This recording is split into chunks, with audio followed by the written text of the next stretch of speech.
तमाम साथियों को, बिलखुसूस मेरे साथ स्टेज पर मौजूद चौश हजरात हैं। एक हैं साद चौश साहब, दूसरे हैं तालिब चौश साहब, हमूदी उजैर साहब, अयूब खान साहब, समीर चौश, नितिन गायकवाड़ जी, पारस भाई, निखिल काले साहब, आरिफ पठान, रावेश चौश, यासिर सर, प्रोफेसर सोहेल जलील, डॉक्टर उमर खादरी, जिब्रान खादरी, अली खादरी, हमारे तमाम साथी दोस्त, ये इस किस्म के जलसा होगा मुझे उम्मीद नहीं थी। मेरे दो नौजवान साथी साद भाई और खालिद भाई आए और कहा साहब आपको हमारे पहले में विजिट करना। ठीक है, आते हैं, जुम्मा के दिन मस्जिद की नमाज के बाद आए। इन्होंने एक सभा, एक नशिस्त को सजा दिया है। मैं दिल की गहराइयों से आप तमाम का शुक्रगुजार हूं। एक और खबर बाजू बैठे हुए मिली, ये तो अभी शुरुआत है, छोटी सी झांकी है। किसी साहब ने जो नगर सेवक हुआ करते थे, ये इलाके की बत्ती को गुल कर दिया है। मैं आपके माध्यम से संदेशा देना चाहता हूँ, तू बत्ती गुल कर या लाइट बुझा दे, तेरी बत्ती तो अम्मा खाली बुझाएगी। बिल्कुल सबक सिखाएगा, जरूर सिखाएगा। और ज्यादा होशियारियां मत करो। तुम्हारा कच्चा चिट्ठा मेरे सामने है। तुम क्या है, तुम्हारी तारीख ज्योग्राफिया मेरे सामने है। अगर मैं इम्तियाज जलील को नहीं बख्शता तो तू उसका चेहरा चपाटा मेरे से क्या कसीगा।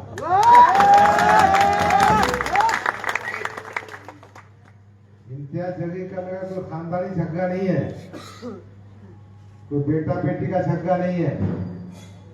बात है क़ियादत की। मुंह पे एक बात, पीछे एक बात। एक छोटी सी बात बताना चाहता हूं।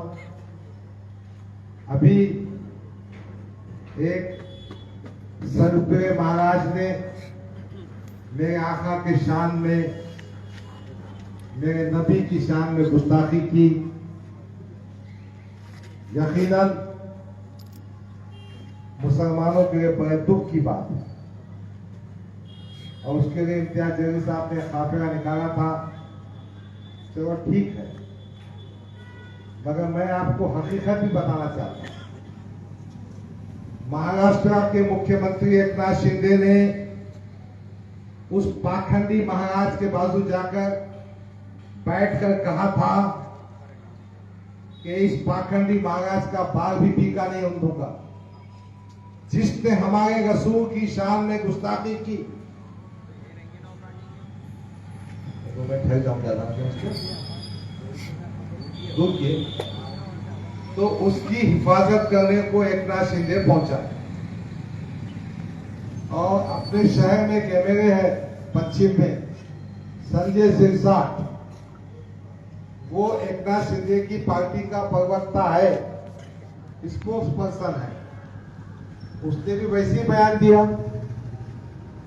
मेरा ईमान है, मैं कमजोर मुसलमान हूं, मैं गुनाहगार मुसलमान हूं। पूरी दुनिया का कमजोर से कमजोर मुसलमान भी जो नबी की शान में गुस्ताखी करता है और जो उसकी हिमायत करता है, उसके चेहरे पे भी थूकना पसंद नहीं करता, उसके चेहरे से देखना पसंद नहीं करता, उससे हाथ मिलाना पसंद नहीं करता। यही इम्तियाज जलील संजय सिरसाट के पास गया, उसको मिठाई खिलाते हुए फोटुआ सामने, उससे गले मिल रहा, उसके बाजू खुश होकर बैठ रहा। ये स्टेटमेंट देने की बात कर रहा हूं जब नबी के खिलाफ स्टेटमेंट आया। आप देखिए वीडियो पे।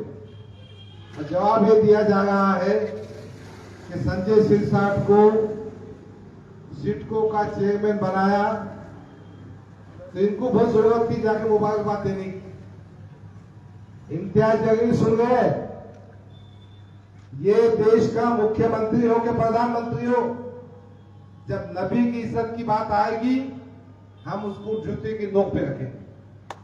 ये हमको कहा। अभी और सुनाता हूं तुमको मैं। 25 से जैसा शोएब मैंने बताया, माहिदा तमाम चीजें मैंने तय किया था। 25 से युति स्वस्थ हो गई कि महाराष्ट्र में 15 से 20 एमएलए चुनकर आ सकते थे और फिर हम में से कोई बड़ा नेता बनता था। इम्तियाज जलील चाहता था कि कोई बड़ा नेता उससे ना बने। अगर तू मेंबर ऑफ पार्लियामेंट था तो कौन सा आमदार चुन के आया तूने? अगर मैं हारा हुआ आमदार था तो मैंने 11 कारपोरेटर चुन के आया।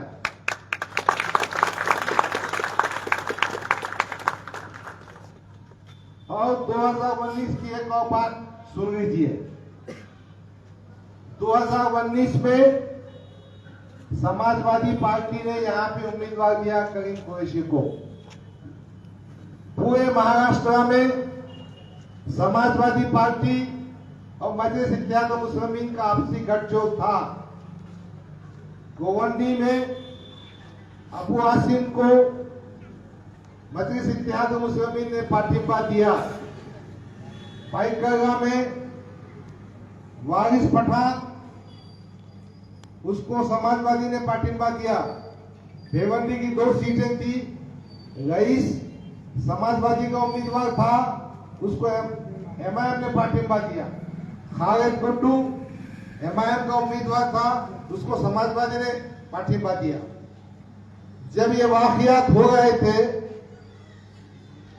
तो उत्तर प्रदेश के अपने एक स्पोक्स पर्सन है आसिफ बिखार साहब, उनका फोन आया कि डॉक्टर साहब आपके हल्के में समाजवादी का उम्मीदवार आ रहा है, मैं अबू आसिम से बात करके रोक सकता हूं, मगर मैं उस शर्त पे रोकूंगा कि अपने कायदे मोहतरम बैरिस्टर असदुद्दीन नबी साहब मुझसे कहेंगे तो मुझे सियासी तौर पर कुछ वजन मिलेगा, मुझे कुछ ताकत मिलेगी।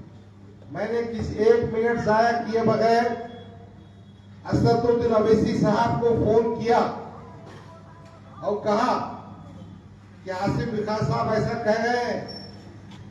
असद भाई ने मुझसे कहा कि डॉक्टर साहब समाजवादी का अपना गठबंधन चल रहा है, इम्तियाज जलील साहब जो उस वक्त खासदार थे वो बंबई में बैठे हैं, यकीनन आपके मशरक़ी हल्के असेंबली में समाजवादी का कैंडिडेट नहीं आएगा।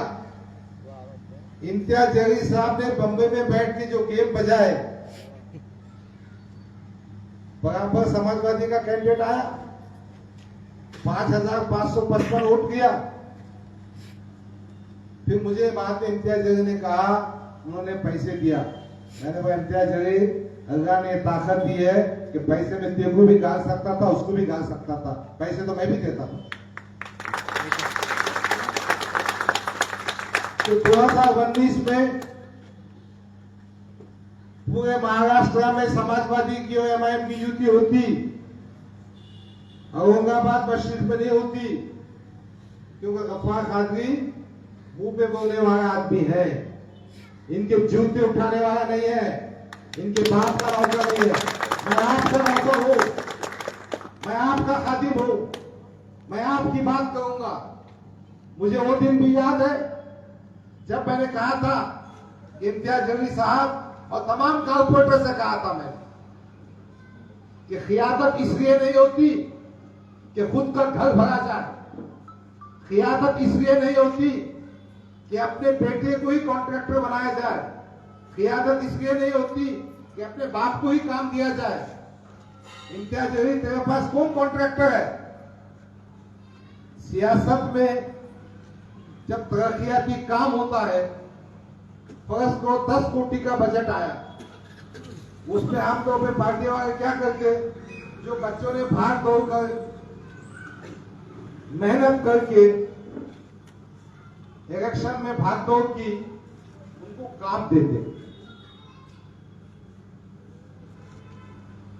और वो काम देने में एक 25 लाख का काम दिए तो बेचारे को 20%, 10% पैसे देते, तो 2 पैसे का फायदा होता, उसका हल चलता। ऐसे कई बच्चे हैं जिन्होंने चुनाव में भाग दौड़ की, कई नौजवान हैं, कई माए बहने हैं। तो मैंने बताती हूँ कि एक ही दिखता का बाबा बिल्डर ही देता 20%, ये बच्चे भी तुमको देंगे ना 10%, 15%, 5%। ऐसी बात बोलने की ताकत मेरे पास भी है। मैंने कॉर्पोरेटर से भी कहा था और मजाहियन कहा था कि देखो भाई, मैंने कॉर्पोरेटरों से पूछा किसने कितने पैसे कमाए, तो सबने बोले साहब हमने एक पैसा भी नहीं कमाया। फिर हमने वार्ड में पैसे खर्च के चुन के आए। तो मैंने कहा भाई ये पुराने जितने कॉर्पोरेटर है ना, ये बेचारों ने बहुत पैसे खर्चे, बहुत दुख उठाए, इसलिए आइंदा इनको बोझ ना पड़ते हुए नए बच्चों को टिकट दिया जाए। मकसद ये था कि ये कॉर्पोरेटर इसलिए बनना चाहते, ये आमदार इसलिए बनना चाहते, और ये एमपी इसलिए बनना चाहते कि खुद का घर भर सके। बातें बहुत सी है, मगर मैं आपके साथ मेरा एक दुख, मेरी एक तकलीफ आप सामने कहने आया। 2014 से 2024 तक मैंने मजलिस इत्तेहादुल मुस्लिमीन को अपना वक्त दिया, पैसा दिया, तमाम वसाइल दिए, मगर एक बात है, बेबाक बात करता है और करता रहूंगा। उसके बाद जब मैं 21 तारीख को गया था हैदराबाद में साहब से पूछने के वास्ते, तो मोहम्मद असद साहब ने मुझे 2 मिनट का टाइम नहीं दिया, मुझसे बात भी नहीं की। मैं उनकी गाड़ी के पास जाकर खड़ा, मैंने बोला साहब मुझे औरंगाबाद मशरक़ी हल्के के बारे में कुछ बात करना है। मुझसे कहने लगे शाम में मुशायरे में आओ। फिर मैंने कहा भाई मुशायरे में क्या बात होगी। मैंने व्हाट्सएप मैसेज दिया उनको, उनका जवाब आया, आपने ये कैसा तय कर लिया कि मशरक़ी हल्के से आप उम्मीदवार हैं। सच तो ये है कि असदुद्दीन ओवैसी साहब ने पार्लियामेंट के जब इंतखाबात 2024 के हो रहे थे, इब्तिसाम भाई गवाह है, इम्तियाज जलील गवाह है, मैं था, मुझसे कहा था कि डॉक्टर साहब आपकी बहुत खिदमत है, आप 10 साल से काम कर रहे हैं, मैं आपको टिकट भी दूंगा, चुना के भी रहूंगा और यहाँ की सीट गिफ्ट में दूंगा। मगर मुझे ऐसा मालूम होता है कि इम्तियाज जलील साहब ने उनके कान में इतना जहर भर दिया कि वो आज बात करने को तैयार है। फिर उसके बाद मैं वापिस आने के बाद 23 तारीख को खत लिखा। वो खत मैंने साथियों को बताया। 23 तारीख से 8 तारीख तक असद साहब का कोई जवाब नहीं आया। 8 तारीख को मैंने मेरे साथियों के साथ मीटिंग की। मैंने बोला आगे की बातचीत तय करना चाहिए। मैं ये बात आपको बता दूं कि मैं 66 साल का, 10 साल से एमएलए के लिए कोशिश कर रहा। अल्लाह, जिंदगी और मौत अल्लाह के हाथ में। हो सकता है ये असेंबली इलेक्शन मेरी जिंदगी का आखिरी इलेक्शन हो। यही बात मैंने असद साहब को खत में लिखकर भेजी। तो मैंने साथियों से मशवरा किया। साथियों ने कहा डॉक्टर साहब आप चुनाव लड़िए, हम आपका साथ देंगे, आप कोई भी पार्टी का टिकट ले। मैंने उसी वक्त उनसे कहा था कि भाजपा का टिकट नहीं होना, शिंदे का टिकट नहीं होना, अजीत दादा का टिकट नहीं होना, दूसरी पार्टियों को टिकट की कोशिश चल रही है। मैं आपको आज वाज़ेह तौर पर नहीं कह सकता कि मेरी निशानी क्या हो। एक और बात मैं कहना चाहता हूं, 8 तारीख की मीटिंग के बाद कुछ उम्मीदवार मेरे पास आए, वो हैदराबाद भी गए थे, मगर मुझे दिखता है असद साहब ने उनकी बात को नहीं सुना। तो आज मैं आपके बीच ये कहने के लिए आया हूं कि अजीज़ान गिरामी, मेरे मोहतरम बुजुर्गों, मेरे मासूम बच्चों, मेरे भाइयों और मेरी माओ बहनों, इज्जतदार, जिन तक मेरी आवाज पहुंच रही है कि आपके इस भाई को, इस बेटे को मदद कीजिए। मजलिस इत्तेहादुल मुस्लिमीन हमारी खिदमत को नजरअंदाज करते हुए टिकट देना नहीं चाहती। मैंने अपने भाषण में भी कहा था और खत में भी लिखा कि इम्तियाज जलील 17 फोन कॉल उठाता नहीं, कभी किसकी फोन पे बात नहीं करता। और मैंने ये भी कहा था फडणवीस का फोन उठाता है। मैंने ये भी कहा था और कह रहा हूं कि मैं आपके बीच में रहता हूं, यकीनन कपड़े ठीक ठाक पहनता हूं, वैसे फैशनेबल कपड़े नहीं पहनता हूं, मैंने गॉगल कभी पहना नहीं, और मैं बालकनी पे से हाथ नहीं बताता। मैं तुम्हारे बाजू बैठना पसंद करूंगा। मैंने हमेशा कहा कि कुर्सी पर से उठकर मुझे हाथ मत मिलाओ। मैं तुम्हारा भाई हूं, तुम्हारा खादिम हूं, इसी अंदाज में काम करूंगा। हम कुछ कोशिश कर रहे हैं, हो सकता है महाविकास पार्टी का हमको टिकट मिल जाए, मगर एक बात तय है कि हम चुनाव लड़ने वाले हैं। मैं आपसे मदद की भीख मांगने आया हूं। मैं 10 साल की आपका जो मेरा वास्ता है उसका मैं बदला लेने आया हूं।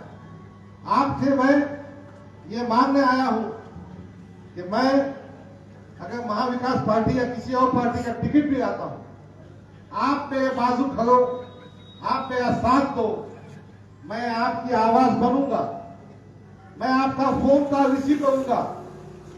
मुझे मेरे बेटे को लंदन भेजना नहीं है, मुझे फिलहाल जलील जैसा भाई नहीं है जिसको नौकरी लगाना है, मुझे फैक्ट्री बनाने की जरूरत नहीं है, और सियासत के माध्यम से पैसा कमाना भी नहीं। मुझे सीटा बांट के पैसे जमाने का नहीं है। पार्लियामेंट में 5 जगह उम्मीदवार देकर कितने पैसे कमाए वो भी हिसाब पूछिए। बहुत सारी बातें, कहां कितने पैसे खाए, शिवसेना से कितने पैसे खाए, भाजपा से कितने खाए, सब मेरे पास मौजूद है। दूध का दूध, पानी का पानी करूंगा और बताऊंगा मैं कि इम्तियाज जलील तुम कौन को बहुत दिन तक बेवकूफ नहीं बना सकते। असदुद्दीन अवैसी के नाम पर अपनी दुकान और घर नहीं भर सकते। हमारी यह कौम थोड़ा तालीम में कम ज्यादा हो सकती है, पैसों में कम ज्यादा हो सकती है, मगर तुम इनकी खुददारी को नहीं बेच सकते, इनके जज्बात को लाकर सौदे नहीं कर सकते। मेरा आज भी ख्याल है कि अतुल सावे की मदद करना चाहिए। मेरा ख्याल है, इसलिए ख्याल है कि 2019 में ये प्रदेश अध्यक्ष बनने के बाद इंतखाबात के टाइम पर मशरकी हल्के की बॉडी को डिसॉल्व किया था। विनोद पाटिल से किसकी पहचान तो पूछ लेना कि अतुल सावे 2019 में बहुत परेशान था मेरे नाम से और मेरे काम से, उसको मदद करने के वास्ते बॉडी डिसॉल्व किया था। और आज भी अतुल सावे की नींद आपकी मदद के वजह से उड़ी भी है, और कहीं ना कहीं इम्तियाज जलील साहब भारतीय जनता पार्टी फडणवीस के जो नुमाइंदे हैं अतुल सावे की मदद करना चाह रहे हैं। बहरहाल ये कोई इंतखाबी जलसा नहीं है, ना इंतखाबात की बात होगी। मैं कोशिश कर रहा हूं कि महाविकास आघाड़ी का टिकट लाऊं, इंशाअल्लाह कामयाबी होगी। आप दुआ कीजिए, हम मिलजुल कर इस शहर की क़ियादत में निखार पैदा करें। हम मिलजुल कर एक दूसरे के साथ बैठे। मैं आपके कांधे से कांधा लगाकर आपके साथ खड़ा रहूंगा। मैं न सिर्फ औरंगाबाद बल्कि पूरे महाराष्ट्र में जो सेकुलर ताकतें हैं उनके साथ मिलकर भाजपा का सफाया कैसा होता वो कहूं। और आज एक छोटी सी मीटिंग यहाँ मुनाकिद की गई थी। मुझसे कहा गया था कुछ लोगों से मुलाकात करना है। मैंने बोला चलो ठीक है, मगर बेचारे हमारे साथ भाई, उनके साथी, मैं तमाम जिम्मेदार हूँ, उन्होंने मुझसे आपसे गुफ्तगू का मौका फराहम किया। मुलाकातें होती रहेंगी, मैं आपके बीच आते रहूंगा, बातचीत होती रहेगी। एक बार हम मिलजुल कर एक अच्छा फैसला करेंगे। एक बार पार्टी का टिकट और चिन्ह होने के बाद ताकत से काम करेंगे। वो काम में थोड़ा मैं मसरूफ हूँ, इसलिए ज्यादा वक्त दे नहीं सकता। आप सब मेरे साथ, मेरे आवाज पर, हमारे साथ की आवाज पर यहाँ आए। मैं दिल की गहराइयों से आपका शुक्रिया अदा करता हूँ। अल्लाह से दुआ करता हूँ अल्लाह मुझे भी नेक तौफीक दे, आपको भी नेक तौफीक दे, सबको भी नेक तौफीक दे। जय हिंद, जय महाराष्ट्र, जिंदाबाद।